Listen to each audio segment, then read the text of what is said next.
Hello दोस्तों, आप सब कैसे हैं। आई होप कि आप सब बहुत अच्छे होंगे। आज हम लोग हृदय यानी हार्ट का अध्ययन करेंगे, जो आपको आने वाले एग्ज़ाम बिहार दरोगा, Bihar SSC and railway exam में आपके लिए काफ़ी सहायक सिद्ध होगी। तो चलिए आज का टॉपिक शुरू करते हैं हम लोग हार्ट के बारे में। हृदय का आकार जो होता है वो आपको शंक्वाकार होता है, जो कि पसलियों के नीचे तथा दोनों फेफड़ों के बीच में स्थित होता है। हृदय अनैच्छिक पेशियों का बना होता है, जिन्हें हृदयक पेशी कहा जाता है। हृदय एक दोहरी झिल्ली से घिरा होता है, जिसे पेरिकार्डियम कहते हैं। इन झिल्लियों के मध्य पेरिकार्डियल द्रव्य भरा होता है, जो कि हृदय को बाहरी आघातों से बचाता है। तो हृदय को बाहरी आघातों से कौन बचाता है? पेरिकार्डियल द्रव्य। ये हृदय को क्या करता है? आपको बाहरी आघातों से बचाता है। अब आगे देखिए, वैसे तो मानव हृदय मध्य में होता है, लेकिन इसका अधिकांश भाग बाईं ओर झुका होता है, इसलिए हमारा हृदय लेफ्ट साइड होता है। मानव हृदय का औसतन भार लगभग 300 ग्राम होता है। मध्य में 80 ग्राम और बाईं ओर 220 ग्राम होता है। मानव हृदय बंद मुट्ठी के समान होता है। तो मानव हृदय आपका कैसा होता है? बंद मुट्ठी के समान होता है। मानव का हृदय 4 कोष्ठों में यानी चैम्बर का बना होता है। मानव का हृदय कितना कोष्ठों का बना होता है? 4 कोष्ठों का। दाईं ओर इसके आलिंद और निलय होते हैं, जबकि बाईं ओर भी इसके आलिंद और निलय होते हैं।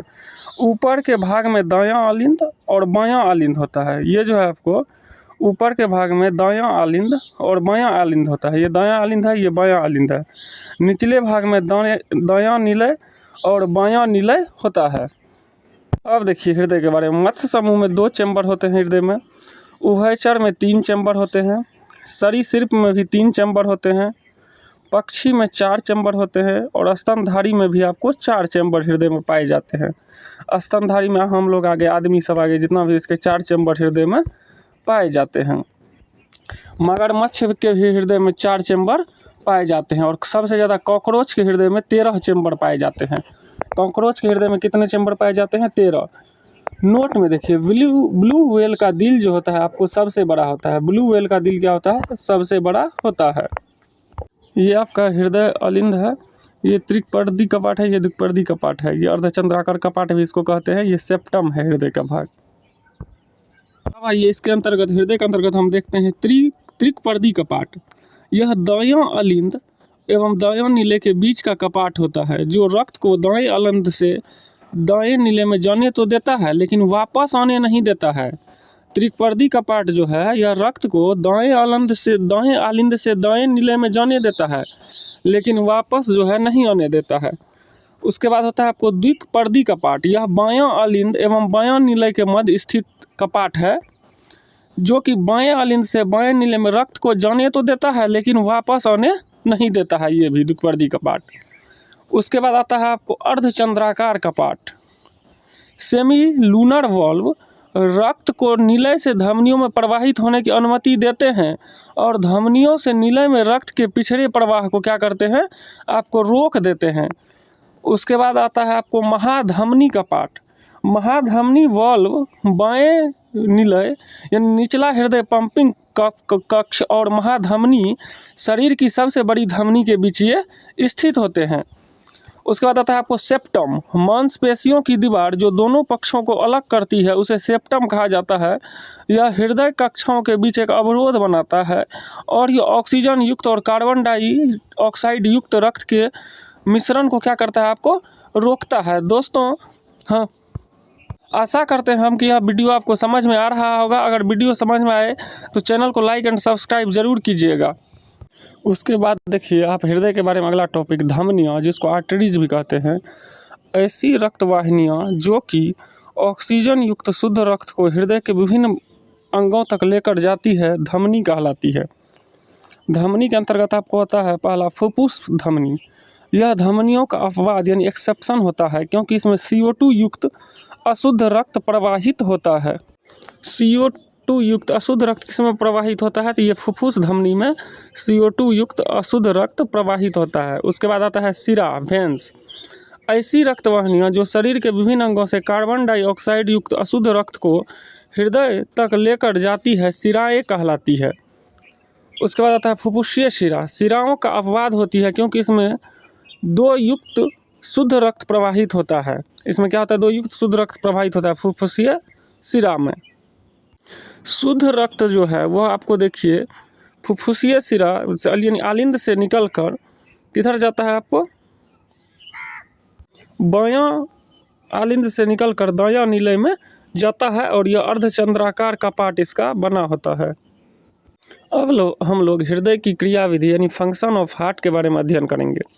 संपूर्ण शरीर से शिराओं के द्वारा अशुद्ध रक्त के दायां आलिंद वाले भाग में लाया जाता है। दाएं आलिंद में रक्त प्रवेश करने के 2 रास्ते होते हैं। ऊपरी रास्ते को अग्र महाशिरा एवं निचले रास्ते को निम्न महाशिरा कहा जाता है। दाएं आलिंद से रक्त त्रिकपर्दी कपाट के द्वारा दाएं नीले में पहुंच जाता है। दाएं नीले से अशुद्ध रक्त को पेल्मोनरी धमनी के द्वारा फेफड़ों यानी लंग्स तक पहुंचाया जाता है। पेलोमोनरी धमनी के द्वारा फेफड़ों तक यह पहुंचाया जाता है अशुद्ध रक्त को। अब देखिए हार्ट की क्रियाविधि, फंक्शन ऑफ हार्ट। शुद्ध रक्त को फेफड़ों से हृदय के बाएं आलिंद वाले भाग में पल्मोनरी शिरा के द्वारा लाया जाता है। बाएं आलिंद से रक्त द्विकपर्दी कपाट के द्वारा बाएं नीले में प्रवेश करता है। बाएं नीले में स्थित महाधमनी के द्वारा शुद्ध रक्त को छोटी छोटी धमनियों के माध्यम से संपूर्ण शरीर में भेज दिया जाता है। हृदय की स्पंदन क्रिया अथवा पंपिंग क्रिया के माध्यम से हृदय शरीर के विभिन्न भागों में रक्त की आपूर्ति करता है। हृदय स्पंदन या हृदय की धड़कन का अर्थ होता है एक संकुचन या एक अनुशीतलन की क्रिया। संकुचन का अर्थ होता है सिकुड़ना, इसके द्वारा धमनियों पर दबाव डाला जाता है। और अनुशीतलन का अर्थ होता है पुनः सामान्य स्थिति में आना, इसके द्वारा शिराओं पर दबाव डाला जाता है। हृदय की धड़कन बराबर होता है एक संकुचन दाब प्लस एक अनुशीतलन दाब। एक सामान्य मनुष्य का हृदय 1 मिनट में लगभग 72 बार धड़कता है। हृदय के अध्ययन को कार्डियोलॉजी कहा जाता है। मनुष्य के शरीर में हृदय को एक बार धड़कने के लिए कितना समय लगता है? तो 0.8 सेकेंड। हृदय की धड़कन को उत्तेजित करने वाला हार्मोन कौन सा है? तो थायरॉक्सिन हार्मोन। पेसमेकर, जिसे कार्डियक पेसिंग डिवाइस के रूप में भी जाना जाता है, एक छोटा चिकित्सा उपकरण है जो असमान हृदय गति के हृदय की धड़कन को नियंत्रित करने में क्या करता है? मदद करता है आपको। अब आइए रक्तदाब यानी ब्लड प्रेशर के बारे में देखते हैं। जब हृदय संकुचित होता है तो धमनियों पर अधिक दबाव पड़ता है, उसे ही संकुचन दाब यानी सिस्टोलिटिक प्रेशर कहते हैं। अनुशीतलन दाब के कारण शरीर के विभिन्न अंगों से अशुद्ध रक्त शिराओं के द्वारा हृदय के दाएं भाग तक लाया जाता है, अर्थात अनुशीतलन के द्वारा शिराओं पर दबाव डाला जाता है। इस प्रकार शरीर में रक्त की आपूर्ति संकुचन दाब अनुशीतलन दाब पर निर्भर करती है। संकुचन दाब किस पर निर्भर करती है? अनुशीतलन दाब पर निर्भर करती है। यानी बीपी यानी रक्तदाब बराबर होता है 120 संकुचन दाब यानी सिस्टोलिटिक प्रेशर बटे 80 यानी अनुशीतलन दाब डायस्टोलिक प्रेशर। रक्तदाब को स्फेग्नोमेनोमीटर के द्वारा मापा जाता है। रक्तदाब को किससे मापते हैं हम लोग? स्फेग्नोमेनोमीटर के द्वारा इसे मापते हैं। एग्जाम में आपको कहीं कहीं पूछ देता है हृदय धड़कने पर कैसी ध्वनि उत्पन्न होती है? तो लवडब। लवडब ध्वनि किसकी है? हृदय की ही ध्वनि है। अब आइए दोस्तों कुछ न्यूमेरिकल भी कर लेते हैं।